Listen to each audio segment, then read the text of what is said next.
Dans cette vidéo, je vais vous dire quelle est la personne que je deviens lorsque j'enfile mon costume d'investisseur et que je suis en quête de ma prochaine proie. Salut les investisseurs intelligents, c'est un plaisir de vous retrouver aujourd'hui dans cette toute nouvelle vidéo. Vidéo qui fait suite à de nombreux commentaires que j'ai eus et que je lis depuis que j'ai cette chaîne YouTube. Lorsque vous me dites que vous avez du mal à trouver des biens rentables, que vous enchaînez les visites, que ça se négocie pas, que vous entamez en fait des négociations et que en fait ça n'arrive jamais à terme. Dans cette vidéo, je vais vous dire quel est l'état d'esprit dans lequel je me mets et dans lequel vous également vous devriez vous mettre pour maximiser vos chances de trouver un bien qui va être négociable, qui va rentrer dans vos critères de rentabilité et de cash flow et qui va faire en sorte que vous n'allez pas vous fatiguer à trouver un bien et ne pas y passer trop de temps. Donc, ce que je fais en premier, je définis mon besoin. D'accord? Je définis mon besoin avec 3 critères que j'ai appelés TEL. Le T, c'est le type de bien que je veux. Est-ce que je veux un immeuble de rapport? Est-ce que je veux un T2, un T3? Est-ce que je veux un studio pour faire de la location courte durée? Est-ce que je veux un parking? Donc, je détermine le type du bien que je cherche. Ensuite, le E, l'exploitation. Comment je vais exploiter ce bien? Est-ce que je vais faire de la colocation? Est-ce que je vais faire de la multi-location de parking? Est-ce que c'est un bien que je vais diviser de manière non officielle en 2 espaces de vie pour pouvoir louer plus cher 2 petites surfaces? Voilà, c'est le E. Donc, on est à TEL, type, exploitation et enfin L pour le lieu. Quel est le secteur géographique que je vais choisir, que je vais élire et qui va parfaitement s'aligner avec le type et l'exploitation que j'en veux? Est-ce que je veux ça dans une grande ville, dans une moyenne ville? Est-ce que je veux ça dans une petite ville à proximité immédiate d'une grande ville pour lequel les transports sont rapides vers une ville plus grande? Voilà, donc c'est le TEL. C'est comme cela que je vais définir les contours de mon besoin. Deuxièmement, je prends du temps, d'accord? Trouver un bien immobilier, ça prend du temps. La majorité des personnes qui se plaignent de ne pas trouver de bien immobilier, pour 95% d'entre elles, ce sont des personnes qui n'ont pas forcément pris le temps. Si vous prenez à chaque fois une demi-journée le samedi matin ou le samedi après-midi pour aller visiter des biens dans une ville que vous n'avez pas forcément clairement identifiée et que vous y allez un petit peu la fleur au fusil, vous allez mettre 6 mois, peut-être mettre 1 an avant de trouver un bien qui va correspondre à vos critères et ensuite ce n'est pas forcément ce type de bien là qui va être négociable et donc ça va être une fois de plus un flop parce que vous n'avez pas bien fait en fait ce travail préparatoire qui est vraiment nécessaire. Donc comment est-ce que je fais pour me trouver du temps? Déjà je prends mon calendrier, d'accord, je m'y prends 2 à 3 semaines à l'avance. Je sais que si aujourd'hui on est la première semaine du mois, c'est la 3e semaine du mois que je vais enchaîner toutes mes visites. Si j'ai des choses qui sont superflues, qui ne sont pas vitales dans cette semaine, eh bien, je les annule, d'accord? C'est-à-dire que si je suis salarié, je pose des vacances, je pose des RTT, sinon je peux aussi aménager ça sur des week-ends. Mais si le week-end, j'ai l'habitude de jouer au tennis à 15 h le samedi avec François, je suis désolé, François, il peut accepter que ce samedi-là, je ne joue pas avec lui. Je vais donc annuler parce que si je trouve mon bien immobilier là, ce samedi après-midi-là, je vais le posséder pendant toute ma vie.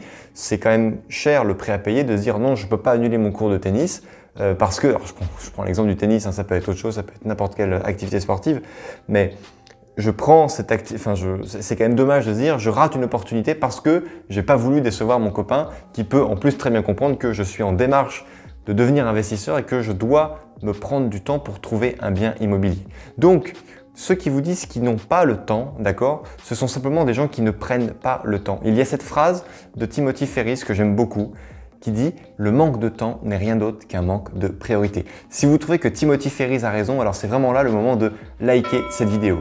Et moi, en fait, tout ce que je peux vous dire, c'est que les gens qui me disent « Rodolphe, c'est très bien, j'arrive pas à me trouver de temps pour faire des visites », si vous ne trouvez pas le temps, c'est simplement que vous ne prenez pas le temps. Troisièmement, j'active mon réseau, d'accord? J'active mon réseau d'agents immobiliers, j'active mon réseau de notaires que j'ai pu côtoyer, donc soit mon notaire à moi, soit les différents notaires des différentes transactions immobilières que j'ai faites, qui peuvent être au courant qu'une succession est en cours, qui peuvent être au courant qu'il y a une séparation, qu'il y a un contexte familial et patrimonial qui fait que un bien va se retrouver à la vente et potentiellement à un prix intéressant. Donc, j'active mon réseau de cette façon-là. Je peux également faire de la publicité sur des groupes Facebook en disant voilà, est-ce que dans cette ville-là, est-ce que dans telle localité, il y aurait un bien qui correspondrait à mes critères? Et là, vous avez des dizaines et des milliers d'investisseurs qui sont là, qui sont sur ces groupes-là, qui pourraient vous dire écoute, moi, il y a ce bien-là qui est super bien, je l'ai négocié, il est rentable, malheureusement, j'ai pas eu le crédit, donc si tu veux, je peux te le laisser. Et aujourd'hui, vous pouvez trouver, il y a vraiment un nouveau canal de découverte en fait, de nouveaux biens rentables disponibles, notamment via les réseaux sociaux. D'ailleurs, je suis intéressé de savoir quels sont, vous, les canaux que vous utilisez pour trouver des biens immobiliers rentables ou patrimoniaux en fonction de votre objectif. Dites-le s'il vous plaît dans les commentaires parce que ça aidera vraiment la communauté toujours grandissante des investisseurs intelligents à trouver avec le moins de fatigue possible un investissement rentable et qui surtout correspond à leurs critères. Quatrièmement, je suis quelqu'un de très organisé. Donc, lorsque j'étais salarié par exemple et que je me prévoyais des semaines complètes pour visiter des biens immobiliers, je posais 5 jours de RTT ou 5 jours de congé. Et pendant ces 5 jours de congé-là, s'il fallait que j'aille dans une ville un petit peu loin et que j'allais enchaîner les visites dans cette ville-là, je ne rentrais pas chez moi le soir, je me faisais une nuit à l'hôtel sur place. Au niveau de ma vie de famille, on s'organisait 2-3 semaines à l'avance, donc tout se passait très très bien. Je disais pas « Allô chérie, ce soir je dors à l'hôtel ». Non, on ne faisait pas comme ça, c'était toujours prévu au moins 15 jours à l'avance au plus tard. Mais ce que je veux dire, c'est que si vous faites pendant 5 jours, 5 à 6 visites par jour de visites qualifiées, ça veut dire qu'au bout de 5 jours, donc imaginez vous commencez le lundi matin, le vendredi soir, vous avez fait 30 visites de biens immobiliers qui vont correspondre à vos critères. N'oubliez pas le TEL du premier point.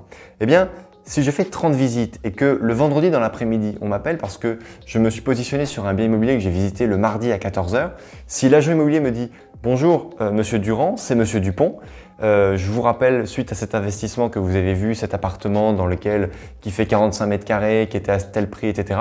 Si vous n'êtes pas organisé, vous allez vous dire, mais attendez, c'est quel appartement que j'ai vu? Parce que j'en ai vu 30 entre lundi matin et le moment où vous allez recevoir cet appel.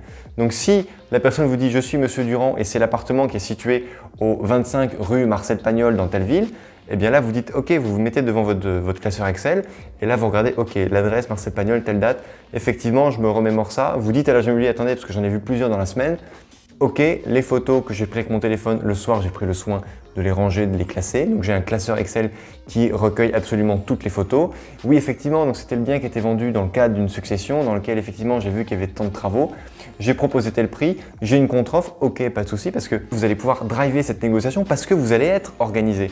Mais si vous essayez de faire une négociation alors que vous êtes complètement bordélique, excusez-moi du terme, mais que vous ne vous rappelez plus des biens que vous avez perdu les cartes de visite des agents immobiliers, que vous ne savez pas où se trouve le bien que vous avez visité alors que pourtant ça fait quand même 5 jours que vous êtes là à mettre des efforts, vous avez posé des jours de congé et que vous n'êtes pas organisé, bah ça va faire flop. Tout simplement.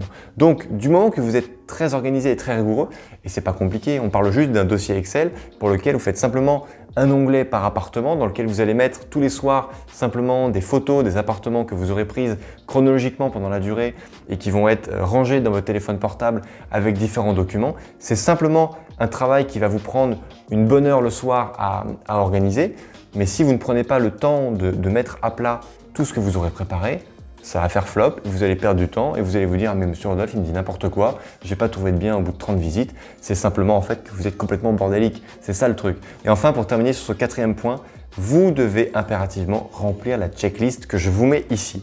La checklist qui est super importante et qui vous permettra de ne rien oublier.